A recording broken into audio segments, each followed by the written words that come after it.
The first thing I noticed wasn't the darkness inside the house. It was the silence. Not the peaceful kind. Not the kind that wraps around you like a blanket after a long day. This silence felt abandoned, heavy, almost desperate. My knuckles had barely left the surface of the faded blue door when it creaked open, and there she stood, Margaret Whitmore, my best friend's mother, her silver hair loose around her shoulders, her eyes red as if she hadn't slept in days. And before I could even say why I was there, she whispered in a trembling voice, "Don't leave me alone tonight. If you believe in kindness and second chances, in showing up for people when it matters most, take a second right now to like this video, comment where you're watching from, share it with someone who believes in compassion, and subscribe to the channel. Because sometimes, the smallest act of care can change everything." It had been Caleb's idea.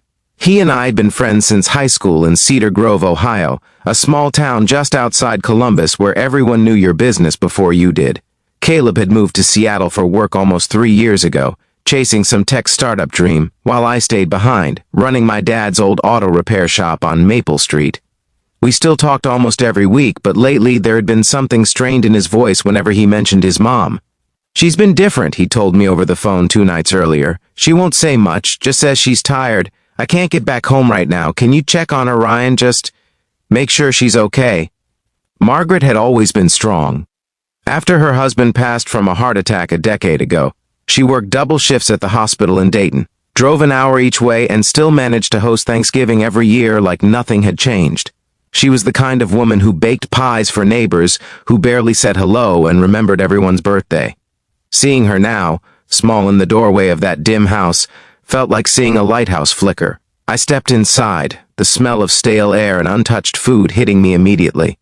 The living room curtains were drawn tight even though the late afternoon sun still hung in the sky.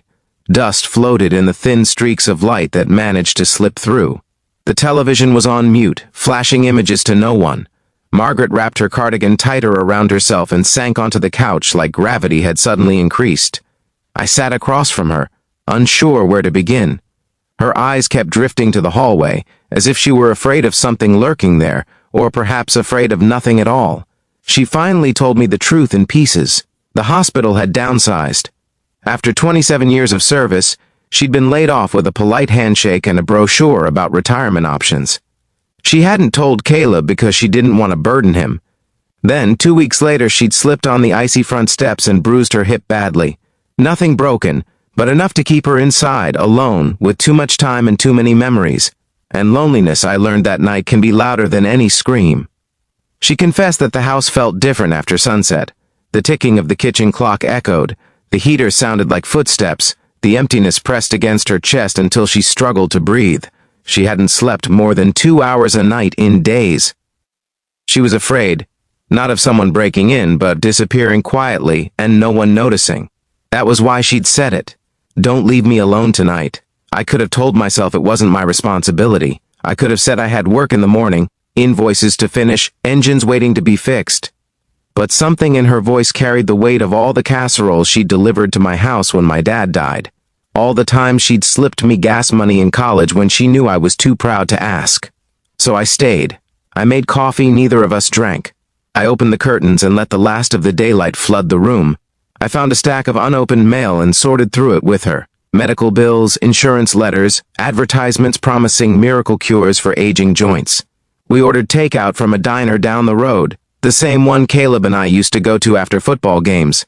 The house began to feel less like a tomb and more like a home again. Later that night, when the darkness tried to creep back in, I noticed Margaret's breathing quicken. Her hands trembled slightly. So I did the only thing I could think of. I asked her to tell me about her first date with her husband. Her eyes softened. She talked about a county fair in 1978, about a Ferris wheel that got stuck at the top while fireworks exploded beneath them. She described the way he'd squeezed her hand and promised her a life that felt safe. As she spoke, her posture changed. The fear loosened its grip. But when midnight approached, the vulnerability returned. "I don't know who I am without work," she admitted quietly. "I don't know how to be alone." Those words stayed with me long after she finally fell asleep on the couch, her head resting against a pillow I'd placed gently under her. I sat in the armchair across from her, listening to the steady rhythm of her breathing, realizing that independence doesn't make us invincible. Even the strongest people fracture when life strips away their purpose. The next morning, I called Caleb. I didn't sugarcoat it. She's not okay, I told him, but she can be. We came up with a plan. Over the next few weeks, I stopped by every evening after closing the shop. Sometimes we cooked together. Sometimes we just sat on the porch and watched cars pass. I helped her update her resume, though she insisted she was too old to start again. I reminded her of the thousands of patients she'd cared for, the nurses she'd mentored. Experience doesn't expire. Then one afternoon, an idea struck me. The local community center in Cedar Grove had been struggling to keep up with senior wellness programs.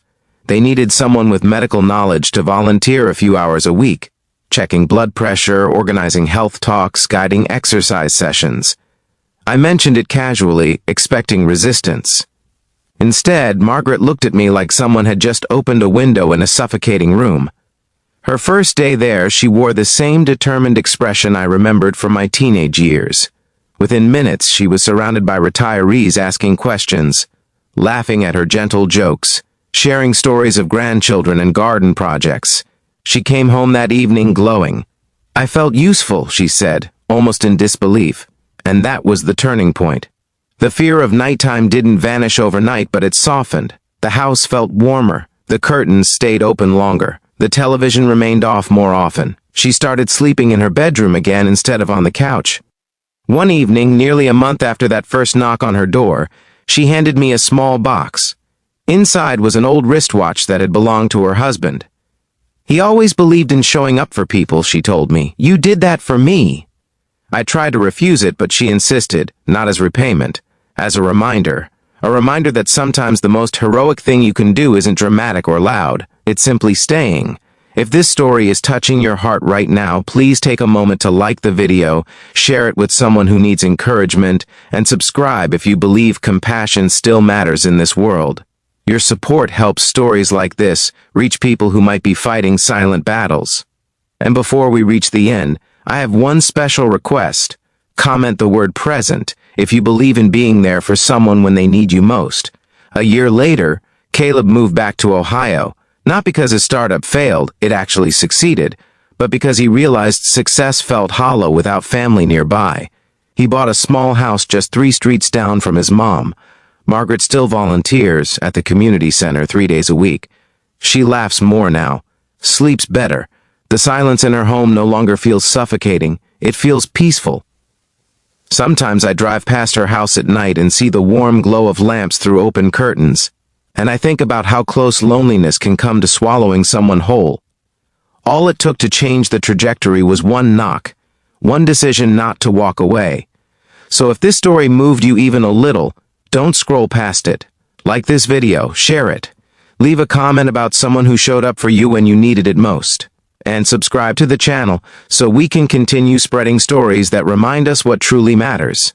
Because in a world that often feels rushed and disconnected, being present might just be the greatest gift we can give. And sometimes when someone opens the door and whispers, "Don't leave me alone tonight," the answer that changes everything is simply, "I won't."